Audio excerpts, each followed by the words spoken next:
வணக்கம். இப்போ நம்ம தனுசு ராசியில் இருக்கக்கூடிய 3 நட்சத்திரங்களை பற்றி பார்க்க போகிறோம்.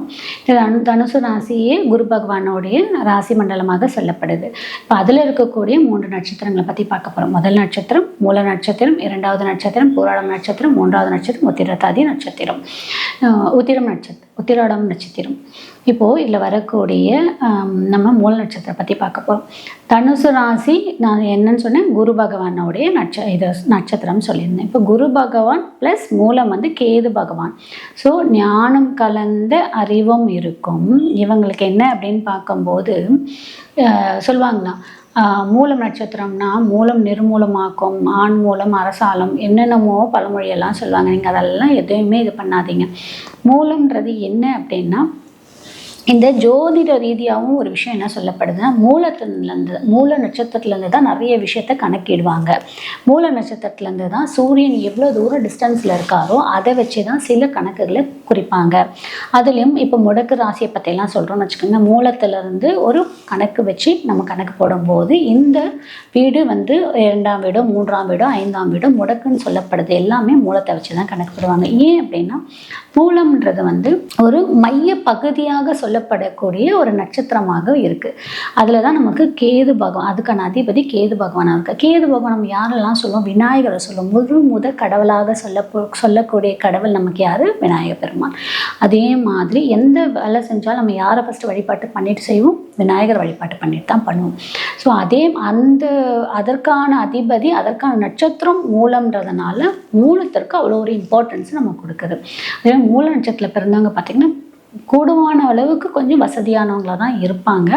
கூடுமான அளவுக்கு ஓரளவுக்கு ஞானம் பெற்றவர்களாகவும் இருப்பாங்க. கொஞ்சம் அவங்களோட முன்னோர்களுடைய சொத்துக்கள்லாம் அவங்களுக்கு வரக்கூடிய தன்மையாகவும் இருக்கும். இந்த மூல நட்சத்திரக்காரங்க அப்படின்னு பார்க்கும்போது அதிக நாலேஜ் இருந்தாலும் அவங்க தனியாலாம் இருக்க மாட்டாங்க, சிங்கிளாக இருக்க மாட்டாங்க. அவங்க எப்பயும் குரூப்பாக தான் இருப்பாங்க. அவங்க யாரோடைய சார்ந்து இருப்பாங்க, இல்லைன்னா யாரையாவது டிபெண்ட் பண்ணி இருப்பாங்க. என்ன வசதி இருந்தாலும் வசதி இல்லைனாலுமே கூட அவங்க ஒத்தையாளாக இருக்க மாட்டாங்க. அது ஒரு கொத்தாக இருப்பாங்க. இப்படி பூண்டு, வேர்க்கடலை, வெங்காயம் இதெல்லாம் பார்த்தீங்கன்னா சிங்கிளாக இருக்காது, எல்லாம் கொத்தாக இருக்கும்ல. அந்த மாதிரி கொத்தாக இருக்கக்கூடிய நட்சத்திரமாக சொல்லப்படுறது தான் நமக்கு இந்த மூல நட்சத்திரமாக சொல்லப்படுது. ரொம்ப ஞானம் உள்ள நட்சத்திரம் தான். என்ன, எல்லா நட்சத்திரத்துக்கும் ஒரு சில மைனஸ் இருக்கும்ல, அதே மாதிரி இந்த மூல நட்சத்திரத்துக்கும் பார்த்தீங்க அப்படின்னா திடீர்னு கோபம் வரும். கோவத்தில் போட்டு டமால்னு எல்லாத்தையும் போட்டு உடச்சி விட்டுருவாங்க. இதுதான் அவங்களுடைய மைனஸாக சொல்லப்படுது. அதே மாதிரி அவங்களுடைய லோகோ அப்படின்னு பார்த்தீங்கன்னா ஏனையோட தும்பிக்கை தான் அவங்களோட லோகோவாக அவங்க பயன்படுத்திக்கலாம். அப்புறம் பெட்டை வந்து அதுவும் அவங்க லோகோவாக பயன்படுத்திக்கலாம். இவங்களுக்கு இதில் குருவும் கேதுவும் நல்ல நிலைமையில் இருந்தாங்கன்னா நீங்கள் இதை பயன்படுத்திக்கங்க, இல்லைன்னா அது வேண்டாம். நல்ல நிலைமைன்றது எதுன்னு பார்த்தீங்கன்னா 3, 6, 10, 11 இருந்துச்சுன்னா நீங்கள் பயன்படுத்திக்கலாம், இல்லை அப்படின்னா வேண்டாம். அதற்கப்புறம் அப்படின்னு பார்த்தீங்கன்னா இவங்க வாழ்நாள் முழுவதும் விநாயகரையும் வழிபாடு எடுத்துக்கலாம், ஆஞ்சநேயரையும் வழிபாடு எடுத்துக்கலாம். இவங்க வாழ்க்கையில் ஏற்படக்கூடிய அனைத்து வித தடைகளும் நீங்கி நல்பலன்களை கண்டிப்பாக விநாயகரும் ஆஞ்சநேயரும் கொடுப்பாங்க. ஏன்னா ஆஞ்சநேயருக்கு பார்த்தீங்க அப்படின்னா ஆஞ்சநேயர் மூல நட்சத்திரம் தான். ஆனால் அவருடைய பவர் என்னன்னு அவருக்கு தெரியாது. ஆஞ்சநேயர் பயங்கர ஸ்ட்ராங்கான பர்சன், ரொம்ப தைரியமான மனுஷன். ஆனால் அவருக்கு அவரோட பவர் தெரியாது. ஆனால் அவரோட பவரை முழுசாக உணர்ந்தவர் யாருன்னு பார்த்தீங்கன்னா ராமபிரான் தான். ஆஞ்சநேயரோட முழு பவர் என்னன்னு அவருக்கு மட்டும்தான் தெரியும். அந்த மாதிரி மூல நட்சத்திரக்காரங்களுக்கு அவங்களுக்கு தெரியாது அவங்களோட பவர் என்னன்னுட்டு, அடுத்தவங்களுக்கு தான் தெரியும் அவங்களோட பவர் என்னன்னுட்டு. அதுதான் அவங்களோட சீக்ரெட்டே. அதை மட்டும் அவங்க கரெக்ட் பண்ணிக்கிட்டாங்கன்னா அவங்க வாழ்க்கையில் நிறைய உயர்ந்த நிலைமைக்கு போகலாம். பட் கொஞ்சம் சோம்பேறியாகவும் இருப்பாங்க. இந்த கேது நட்சத்திரத்தில் இருக்கவங்க எல்லாருமே பார்த்தீங்கன்னா இந்த சோம்பேறித்தனத்தை தூக்கி போட்டாங்கன்னு வச்சுக்கோங்களேன், அவங்க வாழ்க்கையில் சக்ஸஸ் தான்.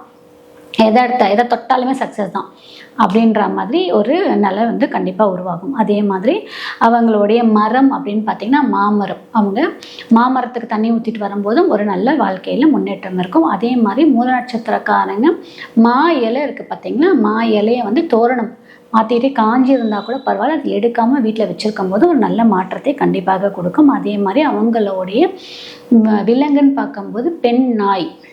அப்போது அந்த நட்சத்திரம் என்ன, பெண் உரிய நட்சத்திரமாக சொல்லப்படுது. அதே மாதிரி அவங்களுக்கான சித்தர் அப்படின்னு பார்த்தீங்கன்னா பதஞ்சலி சித்தர்.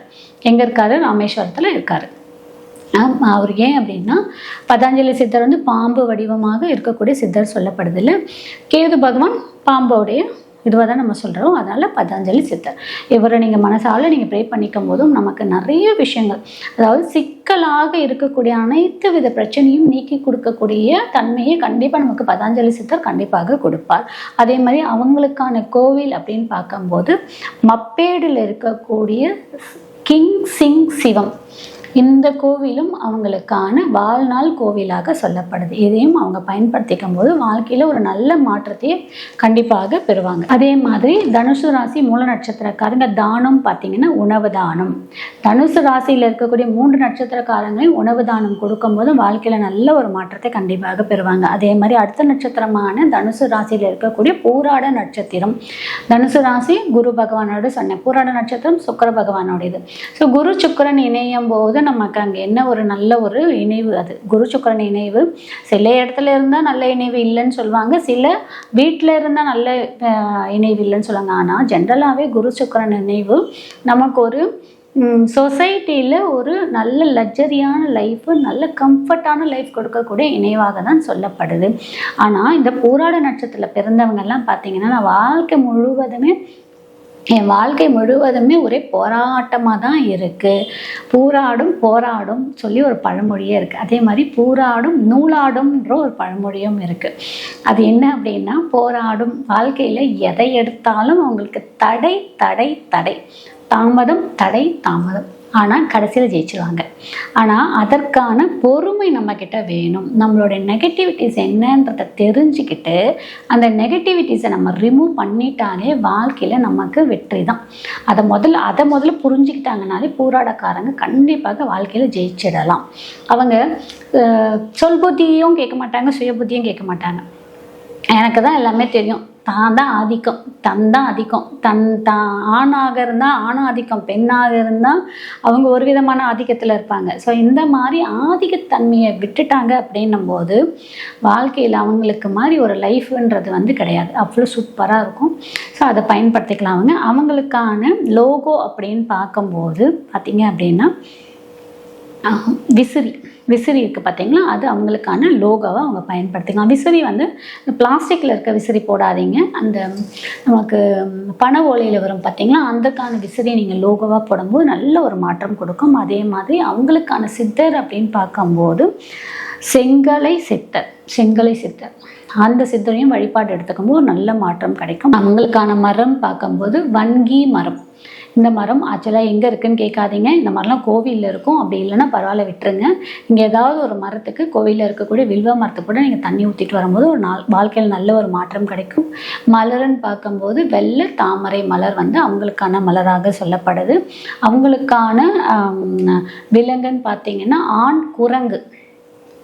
புராடத்துக்கு பாருங்கள், குரங்கு. அதுதான் நான் முன்னாடியே சொன்னேன். என்ன சொன்னேன்? புத்தி அவங்க அப்படி தான் தெளிவாக இருக்க மாட்டாங்க. சொல் புத்தியும் கேட்க மாட்டாங்க, சுய புத்தியும் இருக்காதுன்னு சொன்னேன் பார்த்தீங்களா. அது யாருக்கு இருக்கும்? குரங்குக்கு இருக்கோமா? அந்த மாதிரி தான். மாதிரி அவங்களுடைய விலங்கும் ஆண் குரங்காக சொல்லப்படுது.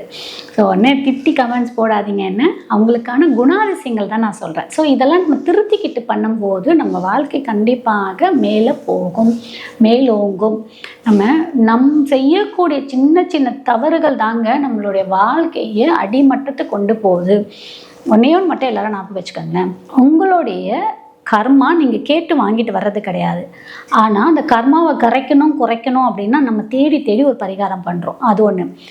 உங்ககிட்ட இருக்க நெகட்டிவிட்டிஸை, உங்ககிட்ட இருக்க மைனஸை உங்களாலேயே கரெக்ஷன் பண்ண முடியல அப்படின்னா உங்களால் எப்படி கர்மாவை குறைக்க முடியும்? கரெக்டுங்களா? ஸோ நம்மக்கிட்ட இருக்க நெகட்டிவிட்டிஸை நம்ம சின்ன விஷயத்தையும் நம்ம ஐடென்டிஃபை பண்ணி நம்ம மாற்றிக்கும் போது, அதை சேஞ்ச் பண்ணிக்கும் போது கண்டிப்பாக உங்களோட வாழ்க்கை மாறும். மாற்றம் என்பது நம்மக்கிட்ட தான் இருக்குது. அதை நம்ம மாற்றிக்கும் போது கண்டிப்பாக வாழ்க்கையோட தரம் நமக்கு நல்லாவே உயர்ந்து போகும். இந்த பண்ணிக்கலாம். அதே மாதிரி கோவில் அப்படின்னு பார்க்கும்போது தஞ்சாவூர் திருவையாறில் இருக்கக்கூடிய அகலீஸ்வரர் கோவில். இந்த கோவிலில் நீங்கள் வாழ்க்கையில் ஒரு முறையாவது போய் நீங்கள் வழிபாட்டு எடுத்துகிட்டு வரும்போது உங்கள் வாழ்க்கை ரொம்பவே மாற்றத்தை கொடுக்கும். தானம்னு பார்க்கும்போது உணவு தானம் ஒரு நாளைக்கு ஒருவருக்காவது ஒரு தானம் கொடுங்க. ஒரு 5 ரூபா ஒரு பிஸ்கெட் வாங்கி நாய்க்கு கொடுங்க, குரங்குக்கு ஒரு வாழைப்பழம் கொடுங்க, பறவைக்கு ஏதாவது ஒன்று போடுங்க. இல்லை யாருக்கோ உணவு வாங்கி கொடுங்க, யாருக்கோ டீ வாங்கி கொடுங்க. இந்த உணவை நீங்கள் தானம் கொடுக்க கொடுக்க கொடுக்க உங்கள் வாழ்க்கை மாறும். இதை பண்ணும்போது ஒரு நல்ல மாற்றம் கிடைக்கும். அதுக்கப்புறம் தனுசு ராசியில் இருக்கக்கூடிய உத்திரம் நட்சத்திரம் பற்றி நமக்கு பார்க்க போகிறோம். இது எப்படி பார்த்திங்கன்னா குரு சூரியன். சூரியனாலே உயர், குருனாலே கம்பீரம், படிப்பு திறன், டீச்சர், ஆசிரியர், இதெல்லாம் சொல்கிறோம் பார்த்தீங்களா, அந்த மாதிரி ஞானம் கண்டது. இப்போது மேல் அதிகாரியாக இருக்கக்கூடியவங்க, ஒரு ஹையர் போஸ்ட்டில் இருக்கக்கூடியவங்க, ஒரு கமிஷனராக இருக்கக்கூடியவங்க, ஒரு ஐஏஎஸ் ஆஃபீஸராக இருக்கக்கூடியவங்க, இங்கெல்லாம் பார்த்திங்கன்னா மோஸ்ட் ஆஃப் பீப்புள் தனுசு ராசியில் இருக்கக்கூடிய உத்திரம் நட்சத்திரமாக தான் இருப்பாங்க, உத்திராட நட்சத்திரமாக தான் இருப்பாங்க. ஸோ இவங்க என்னன்னு பார்க்கும்போது இவங்களுக்குமே அந்த கம்பீரம், கெத்து எல்லாமே இருக்கும். இவங்க அதை கரெக்டாக பயன்படுத்திக்கும் போது வாழ்க்கையில் நல்ல ஒரு மாற்றத்தை கண்டிப்பாக பெறுவாங்க. அதேமாதிரி ரொம்ப ஸ்ட்ராங்கான பர்சன் யாருன்னு பார்த்திங்கன்னா இவங்க தான். எதை வந்தாலும் எதையும் தாங்கும் இதையும் சொல்லுவாங்க பார்த்திங்களா, அது இந்த நட்சத்திரக்காரங்களாக தான் இருப்பாங்க. ரொம்ப ஸ்ட்ராங் பர்சன், ரொம்ப பிலீவபிள் பர்சன். அவங்கக்கிட்ட நீங்கள் ஒரு விஷயத்த சொல்லிட்டீங்கன்னா ட்ரஸ்டபுளாக இருப்பாங்க, நம்பலாம். அவங்க வெளியில் அந்த விஷயத்த சொல்ல மாட்டாங்க. ரொம்ப ட்ரஸ்டபிள் பர்சனாகவும் இருப்பாங்க, ரொம்ப நம்பிக்கையான பர்சனாகவும் இருப்பாங்க, ரொம்ப நாலேஜபிள் பர்சனாகவும் இருப்பாங்க, பார்க்கவும் அழகாகவும் இருப்பாங்க, கம்பீரமாக இருப்பாங்க, வீரமாகவும் இருப்பாங்க இந்த நட்சத்திரக்காரங்க. அதே மாதிரி அரசு சார்ந்த தொழிலையும் சரி, அரசு சார்ந்த வேலையிலையும் சரி. இப்போது இந்த கான்ட்ராக்ட் வேலையெல்லாம் எடுக்கிறாங்க பார்த்திங்க, இந்த கான்ட்ராக்டு டெண்டர்லாம் எடுக்கிறாங்க பார்த்தீங்களா, அரசு சார்ந்த இதில், இது எல்லாமே பார்த்திங்கன்னா அந்த நட்சத்திரக்காரங்களாக தான் இருப்பாங்க. அதற்கப்புறம் இவங்களுக்கான விலங்குன்னு பார்த்தீங்கன்னா ஃபீமேல் புல், இதுதான் அவங்களுக்கான விலங்கு.